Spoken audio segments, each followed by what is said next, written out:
भागलपुर व्यवहार न्यायालय को एक बार फिर ईमेल के जरिए बम से उड़ाने की धमकी मिलने से हड़कंप मच गया। धमकी के बाद प्रशासन और पुलिस पूरी तरह अलर्ट मोड में आ गई है और न्यायालय परिसर की सुरक्षा व्यवस्था को और सख्त कर दिया गया है। परिसर के हर कोने की गहन जांच की जा रही है। गौरतलब है कि करीब 10 दिन पहले भी इसी तरह ईमेल के माध्यम से व्यवहार न्यायालय को बम से उड़ाने की धमकी दी गई थी। उस समय भी सुरक्षा बढ़ाई गई थी, लेकिन अब तक उस मामले की जांच रिपोर्ट सामने नहीं आई है, जिससे सुरक्षा व्यवस्था पर सवाल खड़े हो रहे हैं। ताजा धमकी के बाद एहतियातन अधिवक्ताओं और न्यायालय में न्यायिक कार्य से जुड़े लोगों को परिसर में प्रवेश नहीं दिया गया और सभी को बाहर ही रोक दिया गया। इससे न्यायिक कार्य पूरी तरह प्रभावित हुआ। इसे लेकर अधिवक्ताओं में खासा नाराजगी देखने को मिली। वकीलों का कहना है कि लगातार धमकियां मिल रही हैं, लेकिन पूर्व मामले में अभी तक कोई ठोस कार्रवाई या जांच रिपोर्ट नहीं दी गई है। फिलहाल पुलिस ईमेल भेजने वाले की पहचान और धमकी की सच्चाई की जांच में जुटी है, लेकिन पूर्व मामले में अभी तक कोई ठोस कार्रवाई या जांच रिपोर्ट नहीं दी गई है। आप अपने चैनल के माध्यम से इस समूह के बीच उपस्थित हुए हैं। ये क्वेश्चन आपको मेरे अधिवक्ता संघ से नहीं, जहां ईमेल आया है उन पदाधिकारी से पूछना था, उन प्रशासन पदाधिकारी से पूछना था, उन न्यायिक पदाधिकारी से पूछना था। ये मैसेज कहां से आ रहा है, कौन देने वाला है, कौन कल्प्रिट है, हम लोग को इसके बारे में पता नहीं। जैसे यहाँ के न्यायपालिका हम लोग को कहती है आज गेट बंद है, हम अधिवक्ता सपोर्ट करते हैं प्रशासन को, न्यायपालिका को कि कोई बड़ी हादसा नहीं हो। हमारा विधि संघ हमेशा इस सपोर्ट में है कि बड़ा हादसा नहीं हो और जो भी जांच पड़ताल हो उसमें हम लोग कोऑपरेट कर सके। ईमेल देने वाले एडमिनिस्ट्रेशन को खुला चैलेंज दे रहा है। जिला एडमिनिस्ट्रेशन इस पर अविलंब कार्रवाई करे। आज हमारा इतना टेक्नोलॉजी डेवलप हो गया है, ईमेल कौन करता है उनको पकड़ के अविलंब सजा दिलवाएं ताकि एडमिनिस्ट्रेशन को कोई चैलेंज ना कर सके। एडमिनिस्ट्रेशन को चैलेंज करना ये साधारण बात नहीं है, कोर्ट की व्यवस्था को बाधित कर दिया जाता है, जिससे काफी नुकसान होता है। और पहले भी कुछ दिन दोबारा है, इसलिए ऐसा कहना पड़ रहा है कि एडमिनिस्ट्रेशन इंटेलिजेंस विभाग जो भी है शीघ्र कार्रवाई करके वैसे लोगों को पकड़ के दंडित करें ताकि ऐसा दूसरा नहीं कर पाए। एक 10 दिन के अंदर ये दूसरी घटना है और ये सीधा सीधी जांच एजेंसी की नाकामी है। किसी भी प्रकार की अगर अफवाहें हो रही है कि बम ब्लास्ट कर दिया जाएगा तो जांच एजेंसी 10 दिन में न कोई रिपोर्ट सबमिट करता है। अनावश्यक वकील लोग इससे परेशान है, न्यायालय को बंद कर दे रहे। दूर दराज से क्लाइंट लोग आते हैं और यहाँ आके फिर लौट जाते हैं। ये बहुत दुखद बात है। भागलपुर जिले के मधुसूदनपुर थाना क्षेत्र में पुलिस ने बड़ी कार्रवाई करते हुए 2 अपराधियों को अवैध हथियारों के साथ गिरफ्तार किया है। ये कार्रवाई वरीय पुलिस अधीक्षक भागलपुर के निर्देशानुसार जिले में चलाए जा रहे अवैध शराब, आर्म्स और आपराधिक गतिविधियों के खिलाफ विशेष अभियान के तहत की गई। प्राप्त जानकारी के अनुसार दिनांक 8 फरवरी 2026 को पुलिस को गुप्त सूचना मिली थी कि मधुसूदनपुर थाना अंतर्गत कया चौक के आसपास एक अपराधी किसी गंभीर वारदात को अंजाम देने की नीयत से अवैध हथियार लेकर घूम रहा है। सूचना के सत्यापन के बाद पुलिस अधीक्षक नगर तथा अनुमंडल पुलिस पदाधिकारी विधि व्यवस्था के नेतृत्व में एक विशेष टीम का गठन कर छापेमारी की गई। छापेमारी के दौरान पुलिस ने प्रफुल्लित यादव को कया चौक से एक देसी पिस्टल और 5 जिंदा कारतूस के साथ गिरफ्तार कर लिया। पूछताछ के क्रम में उसकी निशानदेही पर सहयोगी अपराधी शुक्लदेव यादव को उसके घर से एक देशी कट्टा और 4 जिंदा कारतूस के साथ गिरफ्तार किया गया। पुलिस ने दोनों आरोपियों के पास से कुल 1 देशी कट्टा, 1 देशी पिस्टल और 9 जिंदा कारतूस बरामद किए हैं। इस संबंध में दोनों के विरुद्ध आवश्यक विधि सम्मत कार्रवाई की जा रही है। मामला है कि एसपी के आदेश का अनुसार में अपराधियों के विरुद्ध संपन्न अभियान चलाया जा रहा था।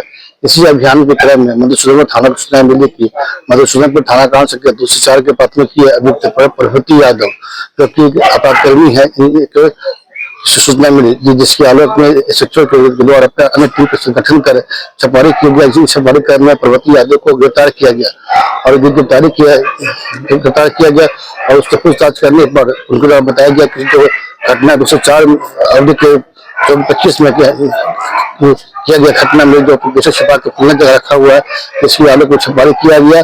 जिस छापेमारी में शुक्लदेव यादव के घर से एक पिस्टल एवं 5 गोली का बरामद किया गया है और गिरफ्तार कर को थाना लाया गया है। ये जो आर्म्स पकड़ा है इसमें अलग एफआईआर आप लोग दर्ज कर रहे हैं? हाँ, ये सब अलग एफआईआर किया गया है। इस एफआईआर में प्रभृति यादव के पास भी गोली वगैरह बरामद किया गया है। भागलपुर एक बार फिर अपराध की आग में झुलसता नजर आया है। मुजाहिदपुर थाना क्षेत्र में नगर निगम वार्ड संख्या 39 के पार्षद पति के घर पर बम फेंकने की सनसनीखेज घटना सामने आई है, जिसका वीडियो भी वायरल हुआ है। मुजाहिदपुर थाना क्षेत्र में वार्ड संख्या 39 के पार्षद पति अब्दुल सरवर कुरैशी उर्फ मिंटू के घर पर अपराधियों ने बम फेंककर दहशत फैलाने की कोशिश की। बताया जा रहा है कि घटना से पहले लगातार रंगदारी की मांग की जा रही थी और पैसा नहीं देने पर जान से मारने की धमकी दी गई थी। अपराधियों ने हथियार लहराते हुए पूरी वारदात का वीडियो भी बनाया, जो बाद में सोशल मीडिया पर वायरल हो गया। वीडियो वायरल होने के बाद पुलिस तुरंत हरकत में आई और कार्रवाई करते हुए 3 आरोपियों को गिरफ्तार कर जेल भेज दिया है। घटना 4 फरवरी 2026 की बताई जा रही है, जब अपराधियों ने धमकी को अंजाम देते हुए बम फेंका, जिससे इलाके में अफरा तफरी मच गई और लोग दहशत में आ गए। पीड़ित ने मुजाहिदपुर थाना में लिखित आवेदन देकर आरोपियों से जान का खतरा बताया था। पुलिस का कहना है कि मामले की गहन जांच जारी है और अन्य आरोपियों की तलाश की जा रही है। फिलहाल इलाके में पुलिस गश्त बढ़ा दी गई है। हालांकि इस कार्रवाई से स्थानीय लोगों ने राहत की सांस ली है, लेकिन शहर में बढ़ते अपराध को लेकर सवाल अब भी बने हुए हैं। कराना चाहते हैं कि मुजाहिदपुर में 2 दिन पहले एक वीडियो वायरल हुआ था, जो हम लोग को प्राप्त हुआ था, और एक वहां पे क्रिमिनल है जो पहले जेल रहा है, जेल से छूटा हुआ है कुछ दिन पहले, और आने के बाद वो एक हाथ में एक हथियार लेते हुए और दूसरे हाथ से जो यहाँ पर पटाखा बम लोकली बनाने के जो कुछ क्रिमिनल इसमें जो है माहिर है, उसी से जो है एक खुले मैदान में पटकता है और कुछ जिससे उसकी साथ दुश्मनी है जो भी चीज़ है उनको वो वार्न करते हुए उसमें कुछ गाली गलौज करता है। वो वीडियो जैसे हम लोगों को संज्ञान में आया, तुरंत उसमें प्राथमिकी दर्ज की गई। एक विशेष टीम एसडीपीओ सिटी 2 के नेतृत्व में गठित करते हुए हमारे डीआईओ की टीम थानाध्यक्ष ने उसमें तुरंत रेड छापामारी चालू कर दी और उसी के आलोक में उससे संबंधित जो वीडियो में 2 अपराधी थे उनकी गिरफ्तारी, साथ में अन्य जो है करीब 5 अपराधियों की जो गिरफ्तारी हुई, जिसमें एक पिस्टल, एक कट्टा और कुछ जो बारूद के जो है वो मसाला था, उसको हम लोगों ने बरामद किया है। और इस तरीके से उसमें एक एक्यूज और उसमें जो गिरफ्तारी करना है वो बाकी है, उसके लिए हम लोग छापामारी कर रहे हैं और संभवतः वो कहीं यहाँ से निकला हुआ है जो हम लोगों को सूचना मिली हुई है, लेकिन जो बचा हुआ है उसमें लोग गिरफ्तारी का प्रयास कर रहे हैं। बाकी जो उसमें अभियुक्त शामिल थे 5 लोगों की गिरफ्तारी कर ली गई है। भागलपुर के जवाहरलाल नेहरू मेडिकल कॉलेज अस्पताल मायागंज में उस वक्त अफरा तफरी मच गई जब फर्जी डॉक्टर बनकर ठगी करने वाले एक युवक को मरीज के परिजनों ने पकड़ लिया। परिजनों ने आरोपी की पिटाई कर दी, जिसके बाद अस्पताल में हंगामा हो गया। बताया जा रहा है कि खगड़िया के रहने वाले वृद्ध लाल बाबू ट्रॉमा वार्ड में भर्ती हैं। इसी दौरान एक प्राइवेट एम्बुलेंस चालक अख्तर खुद को डॉक्टर बताकर बेहतर इलाज का झांसा देते हुए परिजनों से 1200 रुपये ठगकर फरार हो गया था। आरोपी जब दोबारा किसी अन्य मरीज को निशाना बनाने अस्पताल पहुंचा तो परिजनों ने उसे पहचान लिया और पकड़ लिया। हंगामे की सूचना पर बरारी थाना पुलिस मौके पर पहुंची, लेकिन मुख्य आरोपी एम्बुलेंस छोड़कर फरार हो गया। पुलिस ने उसके भाई को हिरासत में लेकर पूछताछ शुरू कर दी है। घटना के बाद अस्पताल की सुरक्षा व्यवस्था पर सवाल उठ रहे हैं। वहीं अस्पताल अधीक्षक ने मामले को गंभीर बताते हुए निगरानी बढ़ाने की बात कही है।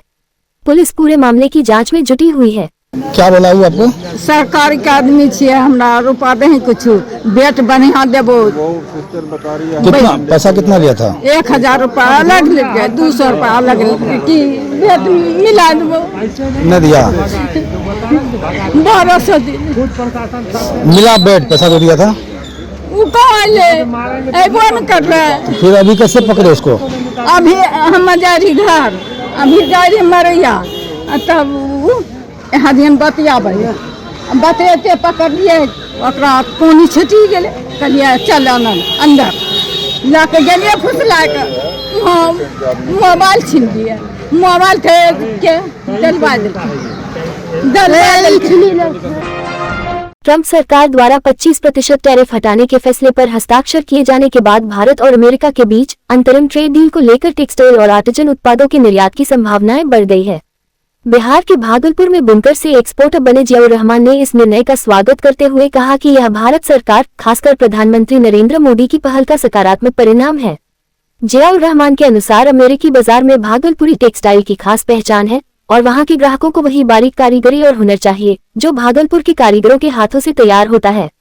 उनका दावा है कि ऐसी गुणवत्ता और पारंपरिक कला दुनिया के किसी अन्य हिस्से में संभव नहीं है।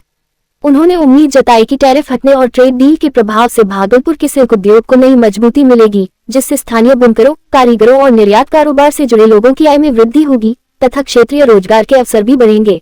और हमारी जिंदगी की शुरुआत जो है बुनाई से शुरू हुई है और कपड़ा खुद बुना करते थे और फिर आहिस्ते आहिस्ते मतलब जो है काम को बढ़ाते बढ़ाते कपड़ा बनवाते इंडिया में सप्लाई किया और ऊपर वाले से आज जो है पूरे मतलब विश्व स्तरीय जो है मतलब हम लोग अपने भागलपुर के कपड़े को जो है यूरोप, यूके और अमेरिका, जापान, लंदन, जहाँ भी मतलब हमारा कपड़ा पसंद होता हम लोग वहाँ तक पहुँच गए हैं।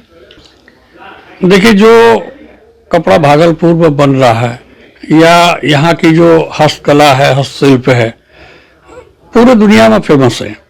अमेरिका ठीक है, टैरिफ लगा दिया, टैरिफ लगाने के बाद हमारा माल जाना बंद हो गया, लेकिन हमारे माल की तो उसको ज़रूरत है। जो माल हमारे इंडिया से सप्लाई हो रहा है वो कोई दूसरा देश हमारा क्वालिटी दे नहीं सकता। और खास करके भागलपुर की एक खासियत है कि जो सिल्क भागलपुर में बनता है वो हिंदुस्तान के किसी कोने में जो है सेम सिल्क नहीं बन सकता। यहाँ की जो हस्तकला, हस्तकरघा है वो अपने आप में एक मायने रखती है। तो ये अमेरिका का मजबूरी था कि उसको जो है मजबूरन जो है उसको टैरिफ घटाना पड़ा, और टैरिफ लगने के बाद हम लोग हताश हो गए थे, क्योंकि माल किसी न किसी माध्यम से अमेरिका जाना है, तो वहाँ पे जो बायर है तो वो 63% जो है मतलब उसको टैक्स एक्स्ट्रा दे रहा। अगर 1 करोड़ का माल है तो 63 लाख रुपया उसको टैक्स भरना